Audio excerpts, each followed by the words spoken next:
అందరికీ నమస్కారం. ఈరోజు ఈ పత్రికా సమావేశం పెట్టడానికి కారణం మన నాయకులు, మన ఆంధ్రప్రదేశ్ స్పీకర్ అయినటువంటి అయ్యన్ పాత్రి గారు సుమారు 2,35,00,000తో మన గొడుగున్న మండలం ఉన్నటువంటి కనెక్టివిటీ రోడ్లకి 4 రోడ్లకి నిధులు ఇవ్వడం జరిగింది.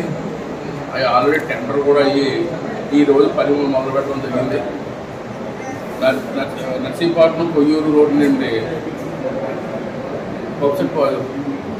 చారికమల్లారం రోడ్డుకి 75 లక్షలు, అలాగే నర్సీపట్నం కొయ్యూరు ఆర్ఎన్బి రోడ్డు నుండి దారిపట్నం రోడ్డుకి 90 లక్షలు, అలాగే కొయ్యూరు నర్సీపట్నం ఆర్ఎన్బి రోడ్డు నుండి అంపేట రోడ్డుకి 50 లక్షలు, అలాగే కొయ్యూరు నర్సీపట్నం ఆర్ఎన్బి రోడ్డు నుండి గాదంపాలెం రోడ్డుకి 60 లక్షల రూపాయలు నిధులు ఇవ్వడం జరిగింది.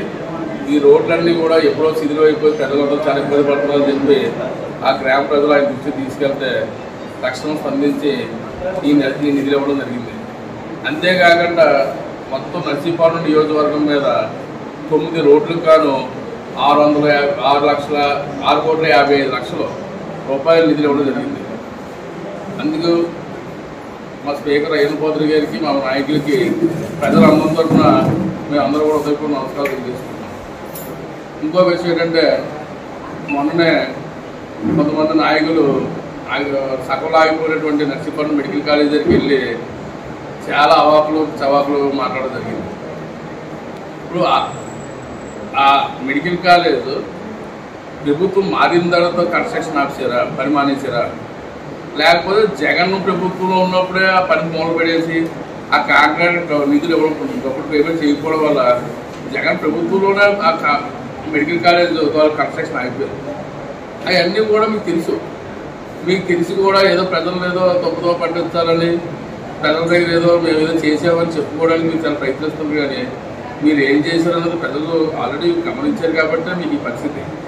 ఇప్పటికైనా సరే ఏదో కల్లిపొల్లి మాటలు చెప్పి ప్రజలు మోసం చేయడం కాకుండా నిజంగా ప్రజలకు ఉపయోగపడి పనులు చేసి మీరు కూడా మంచి పేరు తెచ్చుకోవాలని చెప్పి ఈరోజు చెప్పడం. ఈ అవకాశం ఇచ్చిన అందరికీ కూడా ఒకటే ప్రశ్నిస్తున్నాను. మీకు మీ స్థానిక సంస్థల డబ్బులు మీ నాయకుడు జగన్ ముఖ్యమంత్రిగా ఉన్నప్పుడు మీ డబ్బులు పంచాయతీ నిధులు కానీ, మండల పరిషత్ నిధులు కానీ దాన్ని మళ్లించి ఈ లోకల్ బాడీస్ అన్నింటినీ కూడా నిర్వీర్యం చేసిన నాయకుడు జగన్. అదే కూటమి ప్రభుత్వం అధికారంలోకి వచ్చిన తర్వాత పంచాయతీలకు కానీ, మండల పరిషత్తులకు కానీ కూటమి ప్రభుత్వం 15 ఫైనాన్స్ నిధులు కానీ, 14 ఫైనాన్స్ నిధులు కానీ ఎంతో అమౌంట్ ఇచ్చింది. ఈరోజు మీరు ఏదన్నా మీరు స్థానిక సంస్థల నుంచి ఏదన్నా డెవలప్మెంట్ చేయగలిగారంటే అది కూటమి ప్రభుత్వం వచ్చిన తర్వాత. కానీ జగన్ ప్రభుత్వం మీరు ఏ పని కూడా చేయలేకపోయారు. కాబట్టి నేను వైసీపీ నాయకులు అందరికీ కోరేది ఒకటే, ప్రతి ఒక్కరికి కూడా మనస్సాక్షిగా ఉంటారు. ఏదో మేము పార్టీలో ఉన్నామో మా నాయకుడిని పని చేయాలని చెప్పి కాకుండా మనస్సాక్షిగా ఒకసారి ఆలోచించి ఏ నాయకుడి హయాంలో, ఏ ప్రభుత్వ హయాంలో స్థానిక సంస్థలకి న్యాయం జరిగిందో ఒకసారి ఆలోచించుకోమని చెప్పి నేను మిమ్మల్ని అందరూ కోరుకుంటున్నాను. చాలా శుద్ధం. కారణం ఏంటంటే గత ప్రభుత్వంలో 5 సంవత్సరాలు కనీసం ఈ రూరల్ ఏరియాలోని ఉన్నటువంటి రోడ్లు గుంతలు పడిపోయి అనేక కష్టాలు పడుతున్నారు ప్రజలు, పట్టించుకోలేదు.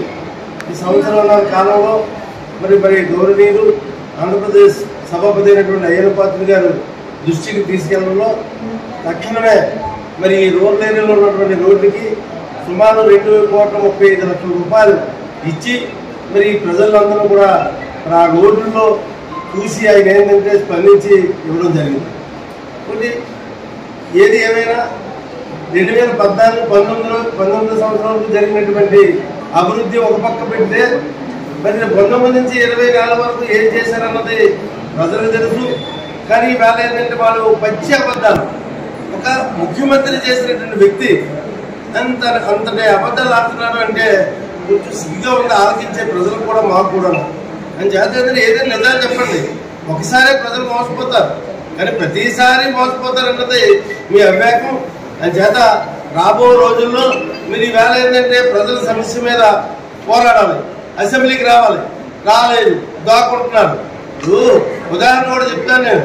బీజేపీకి ఆ రోజు ఒకే ఒక ఎమ్మెల్యే కిషన్ రెడ్డి గారు వచ్చి ప్రజల తాలూకు సమస్యలు చెప్పగలిగారు. ఒక ఎమ్మెల్యే 11 మంది ఎమ్మెల్యేలు గెలిచారు. మీరు ఏంటంటే ఏమి చేయలేని పరిస్థితిలో ఉన్నారు అంటే అది మీకే వదిలేస్తున్నాం. ఆ నైతిక విలువలు మీరే చూసుకోండి.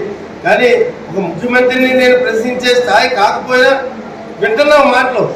నిన్న కాక మొన్న గోపుల గురించి ఏదో ప్రచారాలు చేశారు. అది మేమే వచ్చినప్పుడు చేశారంట. మెడికల్ కాలేజీ గురించి ఇప్పుడు చెప్పారు మా పార్టీ ప్రెసిడెంట్ గారు. అది జీవో లేదు బాబోయ్ అంటే జీవో తెచ్చారంటారు. అబద్ధాలు ఆడడానికి కూడా ఒక అర్థం ఉంటుంది.